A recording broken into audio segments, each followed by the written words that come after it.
Hello, Storied Arcs listeners. Today, we have the privilege to get an extreme insider look at the most indie possible version of publishing comics. Now, I should add an asterisk.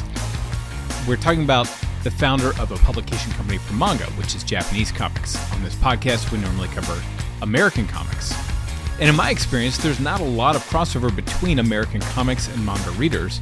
However, I am one of those people who has a foot in both worlds, so I'm really excited to share this with you today. You'll hear some recommendations from us for getting started in manga, and I'll add some of those to the show notes. Most importantly, you can support LumeBento by following them on social media, which you'll find in our show description and on our website, storiedarcs.com, and by reading their material for free at lumebento.net and then commenting on what you've read. They run off of feedback at this point and are eager to interact.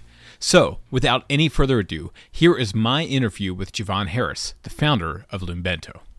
Well, why don't we start with you? And you obviously have a background in manga, quite literally from where I'm sitting. I see shelves that are stacked too deep, it looks like, which is actually pretty clever. You've got the tall series in the back, and I'm trying to see if I recognize any of the titles. Yeah, you should. Probably do. It's a little blurry. We have a lot of titles up there. We got like One Punch Man. We have Black Clover. Sure. Okay. We have Do I see Bungo Stray Dogs there? Yes, you do. Okay. I love Bungo Stray Dogs. Yeah, I haven't read the entire thing. It's a pretty good series. I have a couple of the books, I'll just say. Okay. Yeah. Now, do you have any background at all in American comics? No.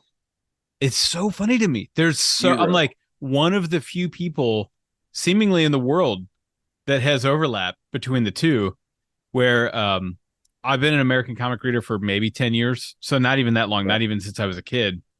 And then this beautiful manga shop opened in my neighborhood, and I go support every business owner that opens in my neighborhood. So I went in there and I was like, I've never read manga before. What should I read? And she was like, oh, geez, I don't know where to start. And I said, well, what do you read? And she gave me Skullface. Do you ever read that? Yeah. I've read it. I've only read a little bit of it. I haven't read too much. It seems like a manga specifically for manga shop owners. Like it's all inside jokes about like the different type of readers and the different. And I was like, this is cool. I want to be able to get it, but all of the jokes are just going over my head. Yeah. So I went back in and I just started chatting with people, and they gave me Spy Family. And now my daughter's name is Anya.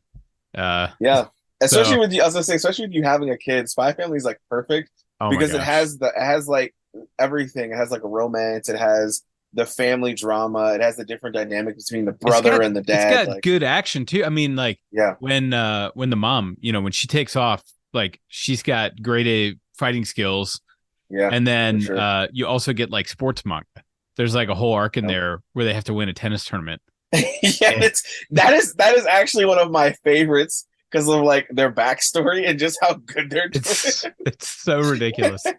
Love stuff like that. But anyway, so I jumped on that, and then my friend, who's also a comic reader, was like, "Oh, well, like everybody's read Death Note," and I was like, "I've never even heard of that." And so I know. So it is crazy. It is crazy. I know. And I like inhaled the whole thing, and I have those beautiful like 2-in-1 black editions.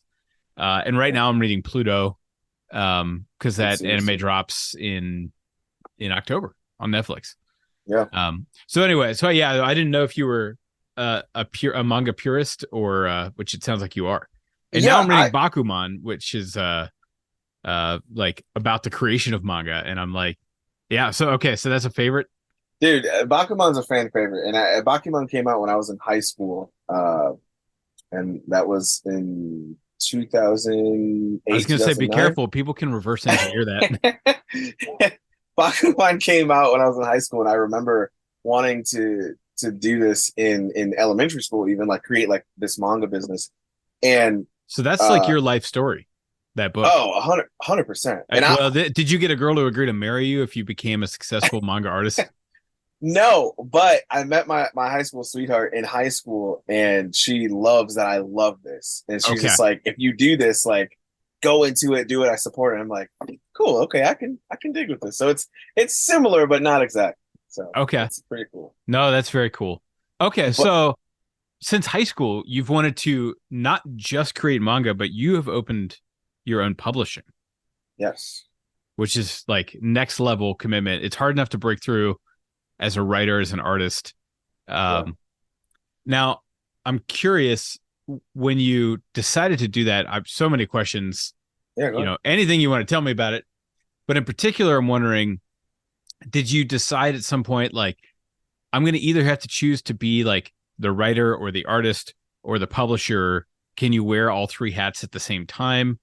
If somebody comes in with just a script and they can't do art, do you pinch hit and do the art, or you find them somebody? So I will tell you exactly what happened. I wanted to create LumeBento. I wanted to create my own story. And I knew I was going to have to be the writer. I knew I was going to have to be the artist. And I'm going to also publish my thing. It's going to be the flagship title of everything that's happening. When I first got the first member on the team, he was just a writer. His name is Wolf. He's just a writer. And we were going to make his stuff a manga as well. And I was like, dude, I want to draw it. Your penmanship is pretty good. I like your storytelling. I'm going to do the artwork for it. We're going to go. Coming forward or moving forward with that notion, I just realized that, the more I get into this, the more I start doing the back end stuff with setting up the business, doing the website, doing the social media, creating the content for social media, doing my own stuff, and then promoting everything. I was like, can we just make this a light novel instead, since you're a writer and I can focus on my manga? He's like, yeah, sure. I'm like, oh, thank God you're not upset. I realized I could wear a lot of hats, but I also had to learn to not take on as much. It was a tough task. So you got to finish one of your passion projects before you really got into pure publishing? Or it's still ongoing? It's still ongoing. So the story I'm doing is still ongoing. I literally have chapter 6 open on my screen as we're talking, just because I was going to work on it right after this and do some stuff. But I'm still working on Brave Soul, which is like my title. I write and draw it and do any of the color work for it. And then you have other people. You have like Wolf and you have Taperclip, who's also a light novelist. They write their own stories and publish them under LumeBento. And then you have Yuki, who is also doing Devil Strike, and he does that on the brand as well. So right now we have 4 artists, and then we have a guy on the team who's going to be helping us doing some like media marketing pretty soon, but he's finishing up doing some vocational work. So okay, that's very cool. Yeah, man. Yeah, excited about it. So you have face-to-face relationships with most of these people that you work with? They're all over. We're all over. So I'm here. One guy is in Wisconsin. I'm in Ohio. One guy's in Wisconsin. Another person is in the Philippines. Another person is in Portugal. And another person is in Spain. Wow.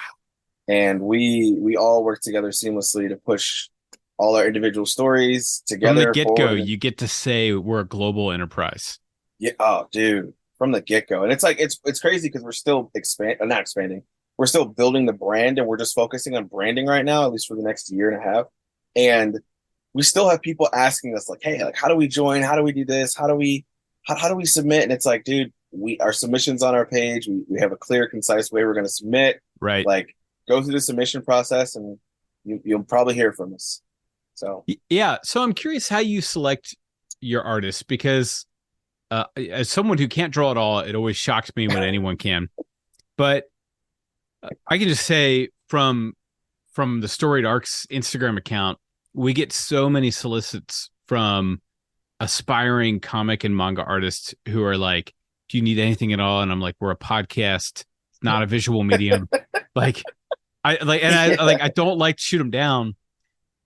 But I'm like, and they're like, anything, like, just give me a commission, like give me some work. I need work bad. And I'm like, surely there are writers out there who need this, or so I'm wondering, like, is it hard to be discerning when you've got all these people on the internet? It seems like there are a lot of talented artists out there, or at least people who can draw. Maybe they need some direction, maybe they need some mentoring. Yeah. You kind of wear that editor-in-chief hat too, where you have to kind of discern the art? And have you been pairing artists and writers who don't know each other? So when it comes to the writer and artist situation, mainly what we look for right now at this current moment, because we're still super small, we're looking for people who can either write or people who can draw or do both. So we're looking for one of the three. If we find a talented writer, we're gonna try and help them find an artist. And that's just the way it goes. Because like you said, there's plenty of artists online who are like looking for that work and looking to be a part of something and saying, hey, I want steady income. I want to be able to be paid for what I'm doing. And that's what we're looking to do. It's like get an artist paired up with a writer if we have a writer. I'm looking for personally right now someone who can do both, who can write and draw their own story. And I know it takes up time, but it's an easier time to work with them. There's not a lot of feedback between the writer and between the artist and that, and then we don't have to find too many or try and outsource. But really, it doesn't matter. I think as long as they tell a good story, whether you're a writer or an artist, like if I can look at your artwork and I can tell like, oh, okay, this illustration piece has like a story element to it. You're trying to say something with this rather than it just being like a cool pose or a cool color concept. I like those things because with LumeBento, man, it's all about finding someone who wants to tell a good story. And if I see that within your writing or your work, I can look at that and we might sit down and have a conversation. So, yeah. Well, and I would imagine there's a lot of people out there that I don't want to sound mean, but like they're like a cover band, right? They're like, they haven't found their own like voice yet. They're just like, I really love the way so-and-so draws, so I draw their stuff. Yes. And I'm a really good copycat. And it's like, okay, well, that's like a fun side gig, but to be a creator, you're allowed to have influence. It's great to have influence, but you got to create something original at some point. So have you helped anyone across that speed bump or? No. We are in the artist development stage, as I like to tell my team, where all right. We started LumeBento last year in April. And so we're only April 2022. Yeah, April 2022. So we're only a year and some change old. Everyone on the team, this is their either first time working in a team environment, this is their first time creating a manga, or this is just their first time like being underneath like a lead. So with Devil Strike, the artist for Devil Strike, Yuki, that's his first time doing a manga. Kid's crazy talented. Did like crazy talented. I mean, just like for anyone listening, just go LumeBento.net/devil-strike. And it's incredible. You would expect to see that on the wall at, any manga shop, any comic shop, Barnes and Noble. I mean, this is really beautiful stuff. Yeah, it's incredible. And yeah. But that's chapter 2 opens with the big silhouette of a cat, which is like the most manga thing ever, and also really speaks to me as an owner of like many cats. Oh, I love it. My girl will not allow me to get a cat. We have a dog, but she's like, no cats. I'm like, okay. But how do you have manga inspiration? I mean, there's like a whole cat section in my manga shop. It's like, I mean, it's every genre. There's Night of the Living Cat. If you want like true horror, there's the Masterful Cat is Depressed Again Today. There's the weird cat barista one where the cat serves coffee.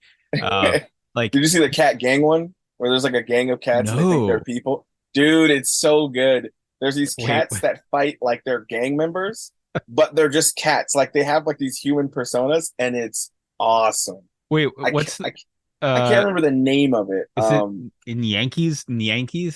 Yes. Is it a yellow cover? Yeah. Okay. Yeah, it's a yellow I just cover googled with, cat gang manga. Dude, it's so good. It's so hilarious, and it's like literally they just have these personifications of these humans, but then like it'll be like a regular fist fight, and then it'll just turn, and it'll just be a random person walking past seeing these cats fight, and he's like, "What the heck is going on?" No, and it's I'm so all great. about it. Yeah, it's so great. That's like the Night of the Living Cat. I don't know if you read that. I think that's only got like 2 volumes out right now. Okay. But it's obviously like a Night of the Living Dead zombie thing. And anytime somebody gets bit by a cat, they turn into a cat. I haven't seen that. So one. Instead of a zombie, they turn into a cat, and it feels like the most broad strokes, like the characterization of Japanese culture, which is that they're all like, oh my gosh, we have to stay away from the cats. But every time they see them, they're like, oh, but they're so cute. And like, how close can we get? And so it's like this completely absurd meltdown of society where like they just can't stay away from the cats, even though they know what will happen. I'm weak that he's like, they're just so adorable. And then they get bit. They're like, ah, crap. So what's supposed to happen every time. And I'm like, I don't know how long you keep this going, but I'm here for like a minute. Like if you want to go like 5-6 of this, I can do it. If this goes to like 110 books, it doesn't seem like that would be a long series. It seems like that would be like it doesn't seem like it, but yeah. Yeah, so let's zoom out for a second. Cool. I meant to do this first. Let's talk about manga genres, because when I walked into a manga shop the first time, I think the most intimidating thing were the words shonen and shoujo, and I was all these Japanese words, and I was like using Google Translate. I was like, what does this mean? So if you break it down into, I don't know, 5, 6, however many categories, in broad strokes, what are the genres that or age groups for manga? And what do you guys want to specialize in? So I'll start. I'll answer your first question. So when it comes to like, you have shonen, you have seinen, you have shonen, which is young boy, you have seinen, which is young adult, you have shoujo, which is young girl, and then I can't remember the one for young woman. So I don't know how a J is pronounced in Japanese, but it's like josei. Josei, josei. Thank you. Okay. You have josei, which is young girl. You have I'm trying to think of it. I'm trying to think of some more, but there's I'm like blanking. But there's like Kodomomuke or something. There's like once they get beyond a few syllables, I get very insecure. But really, what we want to specialize in is we want to specialize in shonen. We want to specialize in shoujo. We're looking for some shoujo titles right now. We're looking for some seinen titles right now and some josei titles right now. We noticed that in a lot of we noticed that in a lot of companies that are small or large, especially here in the States, us as Americans, man, we love like our action. We love our action, bro. That's why shonen is so huge. And a lot of companies put that at the forefront, but we want to be a little bit different and kind of have everything as much as we can without subverting away from like shonen and stuff like that. So we definitely want to have some shoujo, some slice of life, which is another one of slice of life. Slice of life. First of all, that's English, and that's helpful, and that's where I do a fair bit of my shopping. Yeah, slice of life is really good, man. People sleep on it, but it's really good. Like there's a series called Blue Flag that's amazing. Blue Flag. Yeah, Blue Flag, which is I want to say that's a josei.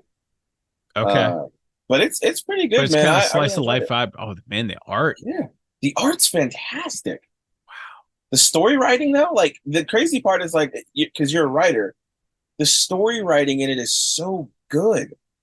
Because as someone who is peak shonen, I think a lot of the time in manga, that's where our writing falls short, is just giving characters those time and connections to have a conversation and talk about important things, and maybe keep some things hidden while saying other things. And it's like, those can be really hard for someone in the shonen genre, whereas in the shoujo genre, the action might be a little bit harder because you're better at harboring those connections. But when it comes to drawing like a punch or drawing really cool poses, it might be a little bit foreign. So yeah, well, I mean, I think one of the tricks. So I mean, since we're talking about shonen, like shonen weekly publications, I think a lot of those, it's like, they don't. The characters are pretty stagnant. Like they kind of stay the same throughout. Mm-hmm. It's kind of how you have to be when you're published in a weekly magazine. And it's like, we're on Assassination Classroom 57, and that could be somebody's first.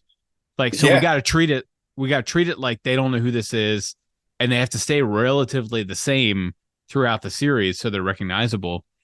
And when you get to like a story that's very serialized about storytelling, like Death Note, the thing that drove me crazy reading that in the collected edition was like, for the last, 3 volumes, each chapter would open with like an explanation of everything that's happened so far. and it's like all the characters thinking in their head, just in case it was somebody's first time reading. And I'm like, can we just say, go back and buy the old ones? Like just catch up on your own, like stop the hand holding. But to me, it seemed like it was kind of a convention born out of necessity. Yeah. From that weekly format, which you guys don't have to deal with. No. So your shonen books can build from book to book without having to handhold quite so much. Yeah, we don't have the catalog quite yet to do physical print, but once everybody gets to like a certain amount of chapters, that's when we're gonna do kind of like a testing or a group like, hey, let's test print and see how these look, and then we're gonna start selling our Takuban out and shipping it out to different places, going to conventions, giving them out for free, selling them to some people, and really getting our stuff out there even more. But no, we don't have to worry about that because we go month to month. And the sucky thing about not going week to week is a lot of content, especially between the different social media platforms, gets rinsed and washed through our eyes and brain. And then we're like, okay, wait, what did we read in this last chapter a month ago? Like, you have to. So when we release every month, I have my team, and if you read throughout our chapters, you'll see like each time we get better. But I have my team kind of say, okay, hey, say who your characters are. Make sure you have like a sheet of who these characters are, what their importance is in the story, as if you actually are reading. Like, yeah, it's huge, but like no one in the independent space of manga does it. No one. Like, I know, and it's like it's one page, and you can use it at the beginning of each chapter. Yeah, and then you save yourself all this unnecessary, repetitive writing. But some of them, if you're trying to create weekly, I think you kind of like the padding in there. Yes. And it's just so funny when I compare this to like American Comics, DC Comics, which publishes Batman in 2016. They restarted their whole line. They were like, everybody's going back to number one. We're going to give all the characters an origin again of sorts. Is that the 52? The new 52 that happened? That was the time before they did it. This one was Rebirth. Okay. And Rebirth came out twice a month. So it was every other week for each title. And the writers, you could hear them all complaining. It was like, oh my gosh, I have to come up with 2 Batman stories. I'm like, these manga writers are doing weekly. Granted, from what I hear, original manga, they don't have a great lifestyle.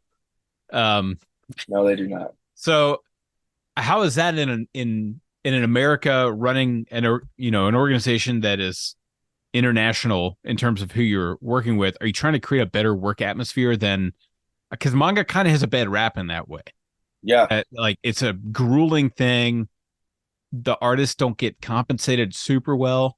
Yeah. And I would imagine you guys haven't monetized too much yet, since I can read a bunch of stuff online on your website. Yes. So monetization will come in the future. The artists do get paid on the team. Artists do get paid on the team. I pay them what I can pay them, but they do get paid for every chapter they release. Okay. And the way this works is for the environment aspect.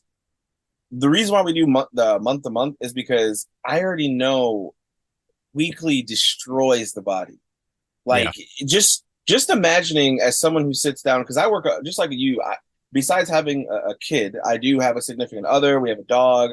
We have a home. I have a full-time job I have to do Monday through Friday. So my life is already extensive. And then to come here and sit down and try and crank out a story weekly when this isn't like the full-time thing, it's impossible.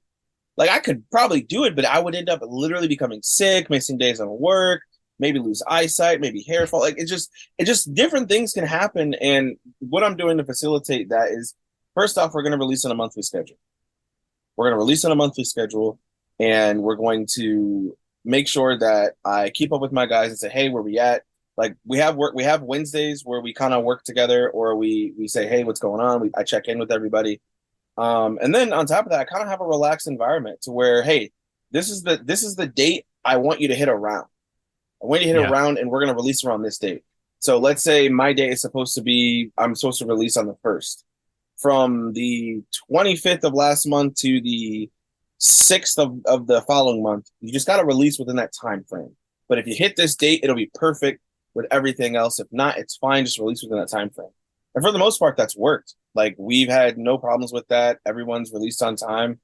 And even right now, when I first started the business, I didn't really know much about publishing. I didn't really know much about like what I was getting into, but I know I wanted to do this since I was in third grade.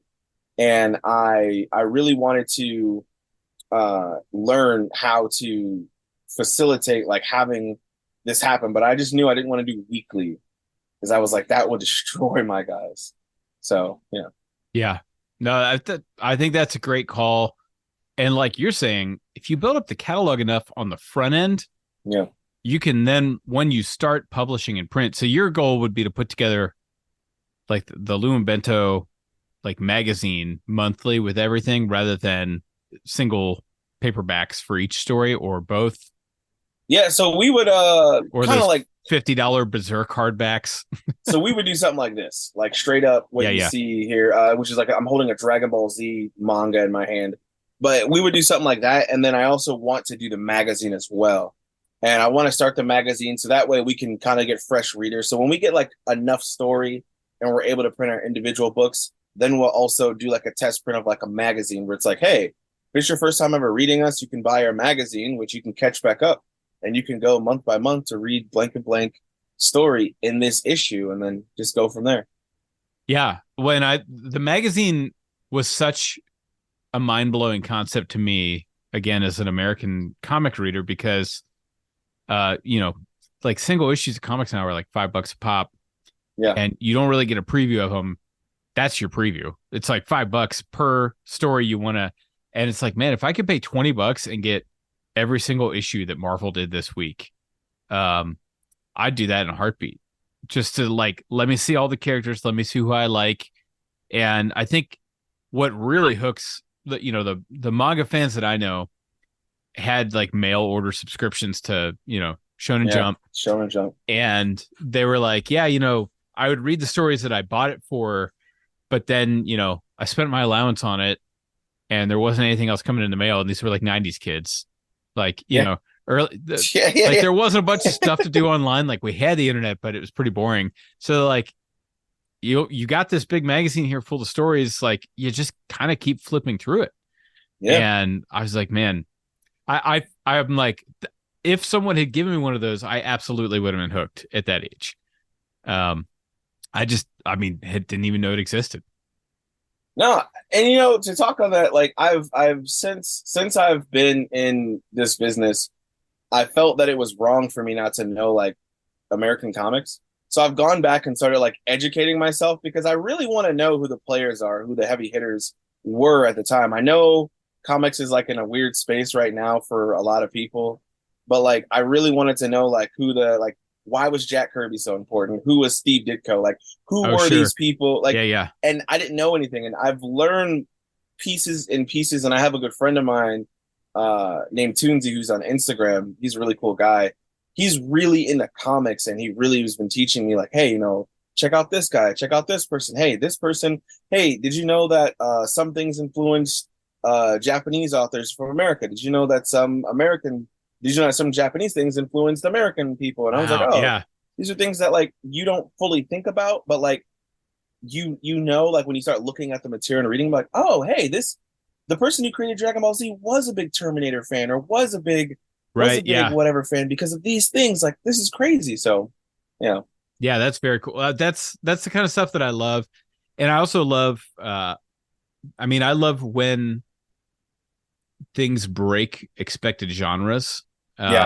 So like, the book we just covered on the podcast was a book called The Good Asian by Pornsak Pichetshote. It actually won the Eisner, which is like winning a Grammy or an Oscar, but for comics. Yeah. And it's about a hard-boiled like noir detective story in 1936 that deals a lot with like our country's really awful immigration policy towards China in the 30s and all the discrimination that Asian Americans faced coming into like the San Francisco Bay Area. And he was like the first Asian cop. Kind of like everyone on the force is suspicious of him. No one on the street believes that he has a real badge. They're all like, who'd you steal that from? You don't want to go steal a cop badge. And he's like trying to do his work. And it's like, he gets into like a couple scraps and fights and stuff like that. But Yeah. It's not what people would think of when they think of comics. Like there's no superhero, there's no capes. Similar. I don't know if you ever heard of this one. This was like one that I was just going through the slice of life section at the manga shop called Lost Lad London, and that's from Yen Press. Okay, that's Yen Press is a good. They used to be Yen Plus, and they used to do a monthly magazine, but yeah. Okay, yeah. Really so this one, it's only I think it's 3 books. Outstanding. It's like the mayor of London gets is found dead on the underground train, and this boy is a suspect for it. This detective doesn't believe he's a suspect, but he's kind of being like racially profiled. The cop kind of takes him under his wing and risks his own. Like I can't get into it too much, but it was just a really great detective piece. And I think when people think of manga, they think of one genre of manga. Yes, they think of Dragon Ball Z. They think of Demon Slayer, which, by the way, like you have an uphill climb here in America because I've taken multiple friends who I think would enjoy manga to the manga shop by me, and my friend was like, "Oh, they got a Dragon Ball, or they got a he's Demon Slayer." He's like, "They got a Demon Slayer book." I'm like, "Demon Slayer is a book." Like he's got a subscription to Crunchyroll and he watches all the Demon Slayer, and he's like going to theaters watching this, and I'm like, oh my gosh, how hard is it to sell manga in America? I gotta say, this is a debate that I've had with people. So just so people know, like I have senseis in Japan who I've learned like drawing techniques in manga from and gotten tips from about my particular stuff. And it's always interesting to me when I learn about people when they're like, hey, like, oh, you're doing anime. And I'm like, no, I'm not doing anime. I'm doing manga. Animation is like so much more. And they're like, I don't get the difference. And it's like, it's okay. So I usually educate people. Sure. But it's always hilarious because I've never had that reaction or heard someone say like, oh, hey, they have a book. Yeah, like they did. It's like they did the book adaptation afterwards or something. And I'm like, no. I'm like, you could get ahead of the show. Like, you could stay ahead of what, like, you could be on the inside scoop. And I don't understand why you wouldn't want to, like, have read it and then have, say the book was better or something. Just like high road people. I'm one of those. I'm not one of those people who are going to be like, oh, the manga's better. I love manga, but like, I think it definitely has its limitations. And then anime comes in and just does some awesome stuff. Like, take for instance, we're talking about Demon Slayer. The second arc, I don't know if you've seen, like, have you watched any of it? I haven't seen or read Demon Slayer. So there's this second arc where there's this big set piece in the I forget, it's called something district. There's a big set piece in the district arc, something like the red light district, that's what it is. And the red light district arc. It's a huge fight. I'm talking like you're seeing cool like cutscenes, you're seeing cool like animation, they're flying all over the place, they're doing stuff. It was 2 pages in the manga. And it was just a bunch of flailing. And I'm sitting there like, people don't understand that, like, the manga, you read that in the manga, you're like, dude, this is actually really cool. You see the anime and you're just like, whoa, what is happening? This is crazy. It That's blows your next mind. level. Yeah, because one of my, like, I've only had a few experiences with reading the manga than watching the anime. One was Death Note, where I thought so good. They did a really nice job with this, but it was so much faster to read it. And I just like was tearing through the story at whatever speed I could read with Death Note. Whereas like Spy Family, some of the action in there, I'm like, I could tell that action's happening, but don't really know what just happened. And then you see the anime and you're like, oh, okay, they understood and they just brought it to life because it's actually moving. Yeah. But I don't want to minimize, because somebody I was talking to in a manga shop said like, well, manga is basically just like a storyboard for anime. And I was like, that seems like it kind of cheapens and like reduces, like, because well, now I could make a great fool of myself, but like one of the greatest no, you're okay. manga of all time would be Lone Wolf and Cub, right? Pretty good one, yeah. Which has never had a big adaptation. Nope. So it's like Not right there. It's like, yeah, manga is the end product in and of itself. Anime is an add-on that you can do. But somebody was saying like, yeah, it's basically, the only point of reading manga is, to see the anime before it's out. And I was like, no. Like, if you said that in a comic book shop, you'd have to like clean up afterwards because people would implode. Because comic fans are pretty toxic about adaptations, whereas like it seems like the manga community in general very happy with anime adaptations. For the most part, we are. If you do something where it's like season 1, great, because it almost follows the animation. But if you've ever noticed, like anime fans get really upset if it's not like if they deviate. Dude, if they deviate even like, oh, his hair color is pink in the anime, but like in the manga it's black. Like, why? They'll be like, why? And like the studios will be like, oh, sorry, like we did it because of this, and they might change it. But no, yeah, it's one of those things where like I truly think that when you're bringing an adaptation into the world, whether it's from comics or manga, it's just like if you're going to change something, make it make sense to the story. That's the only thing I ask. That's literally the only thing I ask. Just make it make sense to the story. Yeah, if you're tidying up the story, that totally makes sense. But yeah, if you're just pushing buttons to push buttons, it's mind-blowing stuff. It's just like, were you bored that day? Like, did you want to start? Like, maybe people did the math and they're like, you know what? We're going to get a lot more views if we get Rage Bait and change that hair color to pink. And then we have a white knight come in and save the day. Exactly. Speaking of Lone Wolf and Cub, I actually, Humble Bundle? Yeah. Oh, yeah. So Humble Bundle had an awesome sale for like a bunch of like 70s, 60s manga that I never got a chance to read when I was younger. And my brother ended up buying that for me for Christmas, and I ended up reading like a bunch of them. And I just remember feeling like, dude, this is crazy, because you can, when I was talking to my friend and he was explaining to me like how, like, manga artists get inspired by comic artists get inspired by manga artists. If you go back to the earlier works of manga, you see the heavy influence from like popular comic artists back in the day. And I'm just sitting here like, this is amazing, especially like with Lone Wolf and Cub. Like, it has more of a Western style feel to it when it comes to the characters being drawn. And especially if you buy it's probably the worst example of appropriation, but if you buy like the Dark Horse publication of the books that are like the omnibuses, they even read left to right. I was like, which way do we read again? No, left to right. You could. I got to deal with it all the time. You are good. Trust me. But yeah, that to me is what's cool. Is you see that love and that relation of like people showing respect and understanding. Like, dude, we really have this like style that we love. It goes back to what you said earlier, like when we were first talking, like it's okay to have influences. That's completely fine. But what are you doing past that?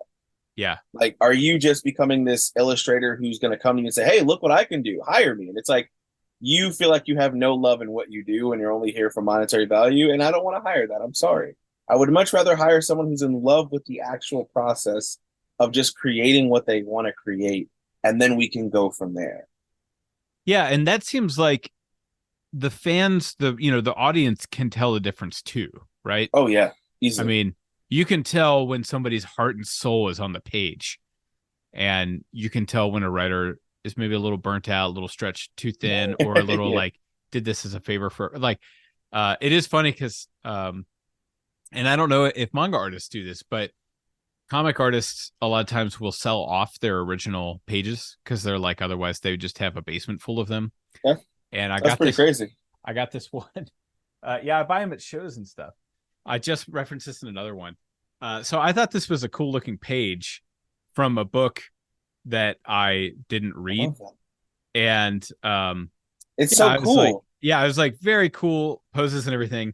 And the guy who penciled it was at the show in Cincinnati last year, and the guy who inked it was also there. So I have both of their signatures on it. Their booths were right next to each other. And I was like, yeah, so like, did you have a good time on that book? He was like, oh no, like president of the company asked me to do that one. I did it as a favor. And and the inker was like, oh yeah, I never read it. I was like, all right, well now I got this as a monument to work people didn't want to do. But I can imagine that. Yeah, I was like, and the book didn't really do that well. And I'm like, well, yeah, if everybody involved was doing it as a favor, you could probably tell. Yeah. So it's sad, but yeah, the rest of the art I have is from artists that I admire, and I think they enjoyed the work they were doing. Yeah, I mean, first off, you got to enjoy the work you're doing, and that's just how I feel. But I wanted to touch on something you said earlier. I believe I'm trying to think about what it was. It wasn't. Was it hiring artists? Was it doing things? I don't remember. It might have been hiring artists, or might have been pairing artists and writers, which is something right now you're trying to go for the combos, but if you get a really talented artist who says, I don't have any stories in me, yeah, I would think you got to find a way to put them in somewhere. Oh yeah, if I get a talented artist or a talented writer, like I said, and like they are like passionate, I could tell they're like, hey, I want to do this with you, but I'm not a good writer. Like I feel like I can really nail some really dope, like a really dope story.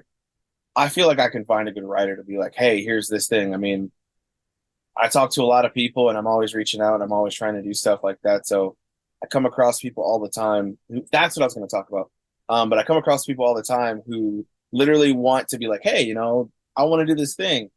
And most of it just comes down to me conversating with them. Right. The biggest thing I was going to say that we do now, which we didn't do a lot of, is kind of just testing and screening our people. I want to make sure we really see if people are really interested. Thankfully, everyone I've got on the team so far is like down with the program, down with everything we're doing, and like here for what we're doing because they see the growth, they see that we're going. But I know that we'll get people who want to be like, hey, we just want to join because you guys are doing so well and this, and it's like, I get that, but like, can you write? Can you draw? Can you? Or people are just looking for a payday, right? I mean, it's like, I draw in my bedroom, pay me. It's like, well, no, that's not quite. It's not quite the formula for success here. Yeah. So, well, that's great. So what can people do right now to support you? I know you haven't monetized yet. Go Obviously, read our stories. Read your stories. Yeah. Go leave comments. The biggest thing we want to know is what people like, what stories and what aspects of our stories do we like. So head over to LumeBento.net and just read our stories, leave a comment, follow us on social media. We're trying to get every account up to 1,000 followers. Okay. And we're not quite there on we're at like a quarter. If anything, we're almost like, we're at like a quarter, if not a little bit less.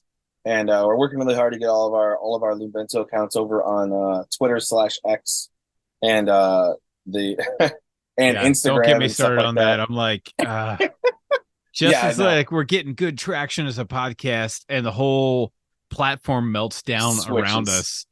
And now, like, I don't know if you're dealing with this, but all these creators are moving to Blue Sky, and that's like invite only right now. I'm like, we just got our faces up against the glass pressing in, but I'm like, how long are these celebrities going to stay on Blue Sky if people like me can't follow them?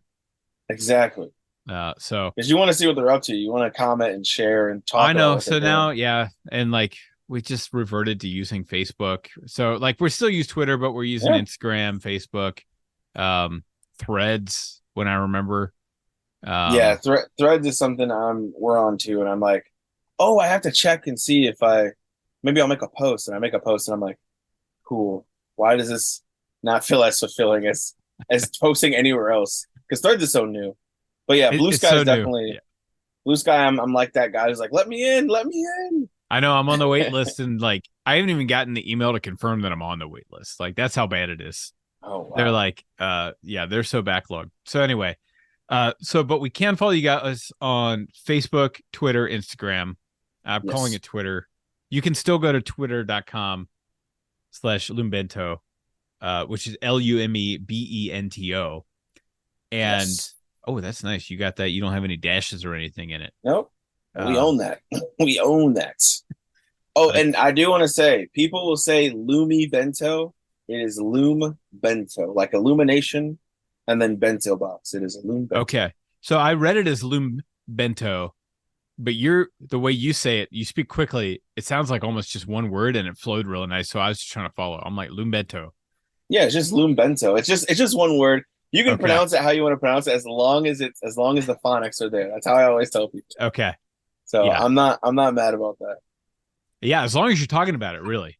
Like, yes. Yeah, you just get out there, start dropping it in conversation. Yeah, so this is so cool. So I'm wondering, like, next stage, like, if people get really excited about this, are you looking into like a street team or anything like that? Posters with QR codes that'll take people to your stories online that you can put them up in the comic shops, manga shops, wherever. Yeah, actually, I'm talking to my team about developing some things right now. So we're looking at getting the QR codes done. Actually, we're getting cards done. We are I have a digital backpack I'm going to start walking around with and passing things out. I'm going to start putting things on street signs, street lamps, stuff like that. I'm going to be going into comic shops and talking to them and getting things. We're going to conventions. We have 3 conventions we're going to the end of this year. And we're going to be going to the Cincinnati Comic Expo. We are going to go to the Cincinnati Comic Expo. That is nice. I'll see you there. Yeah. All right. We're going to go to the one. We're going to go to YomaCon. And we're going to go to a few other ones. And that way. So we'll be in Detroit, Cincinnati, and all around. Outside of that, the next stage is really just getting some more content out, trying to figure out what's happening. Algorithms are tricky right now. So they're brutal. Yeah, they're brutal. All the changes. But yeah, I mean, I think you get a few more titles, you get that print magazine, go to like the big convention in Chicago or something like that. Yeah. You might blow up overnight. But I think, hopefully, the great thing so far is it seems like, your livelihood isn't dependent on this yet. Yes. But you're proud of everything you're putting out. Oh, 100%. And I think that's the huge thing that I think people want to hear from their creators is like, none of this is rushed. None of this is a money grab. This is all passion projects. This is all. And now one thing, I almost used this language, but I didn't know how it works exactly in the manga world. But usually when you say indie comics, like publishers like Image and things like that, they also call that creator owned. Because like if you write a book for DC or Marvel and you create a new character, DC or Marvel owns that character. You get $60 or whatever. If you go to Image Comics and write something, you own that character forever. Even if you allow another writer to write that book for you, you still get some residual from that. Are you a creator-owned thing? Is it not work like that in the manga world, or is that just not even been an issue yet? In manga, the way it normally works is the artist owns everything. The artist writer owns everything. You are licensing it to the publication to be the first to publish it, to be the first and only to publish it. Because afterwards, if it does reprint, it might go to a sister company, it might go to another company to get reprinted. But you're pretty much paying them per page for not for the story, but just for the work to get out. You retain the rights to print out what's already been printed, but anything past that, they can do whatever they want. And they pretty much own everything. They own the characters, the illustrations they do. We just are able to utilize the illustrations and stories for our own promotion. So that's kind of how it works. It's a perfect trade-off. So even if they leave the company, we're still able to use their characters and other things to promote the brand and stuff like that. But they can still go off and do whatever they have to do. Okay. Nice. Yeah. So I guess for you to monetize at some point, you're going to have to start selling a lot of merch, a lot of ads, things like that. Cause these writers and artists take care of themselves. If they write good books. I got some plans. In the works for that. I got some plans. We got some merch coming too. So, okay. Well, if you have merch in time for the Comic Expo, I'll be wearing it. I'll rep it for you. Hey, I appreciate that. The scannable backpack sounds awesome. Yeah. It's going to have changing images too. So, whoa. I've never even heard of a backpack like this. Mine is like a black backpack, like a black Herschel backpack. It doesn't do anything. I got mine as a gift, like from my brother-in-law. He gave it to me. He was like, "Hey, I have this gift for you for your birthday." And I was like, "Oh, cool. What is it?" And he's like, "It's one of those backpacks that have a screen on it." And I was like, "Oh, okay. This sounds expensive and very nice and cool. I appreciate that." So I messed around with it and found out I can put like the company logo. I could put other stuff on there. And I was like, cool. That's really cool. I got to look into that because that sounds like the future I was promised in Back to the Future 2. It sounds like the 2015 that I expected. I bet I didn't get hoverboards or anything. So. I wish we could have got hoverboards from that. Yeah. Well, and it was really cool that they came out with a product that called hoverboards. Yeah, but but they knew the audience. They're like, these people are just about like they're finishing college now. They have a little money. They're looking for hoverboards in 2015. They're gonna be wearing their pants inside out. I can't remember the other things. Like the self-tying sneakers. That seems like we could have that. Self-tying sneakers. I could see that. I could see the self-tying. I would wear those Nikes that Marty McFly had on too. I mean, those were clean, man. The white and like so clean for the 80s. Like I cannot believe the 80s made that. Because those shoes would fly off the shelves now. Oh yeah. They probably had them as like a limited edition thing, but yeah. Well, yeah, no, I can't buy shoes that way. I'm like, you got to mass produce them for me to get shoes. So anyway, I gotta go, but it's been an absolute pleasure talking with you. Yes. We will have links to everything LumeBento in our episode description, so click on that in your podcast app. Also, we'll be on the LumeBento page on the Storied Arcs website. You're gonna get your own. I guess this probably will fall as a creator interview, even though you are not just a creator of content, but a creator of an entire publication. But it's really great talking to you. Thanks for connecting, and and as a first publication comes up, feel free to reach out again. Maybe we'll do a story by story breakdown on one of those. Awesome. Thank you for having me. All right, man. Have a good one. See you.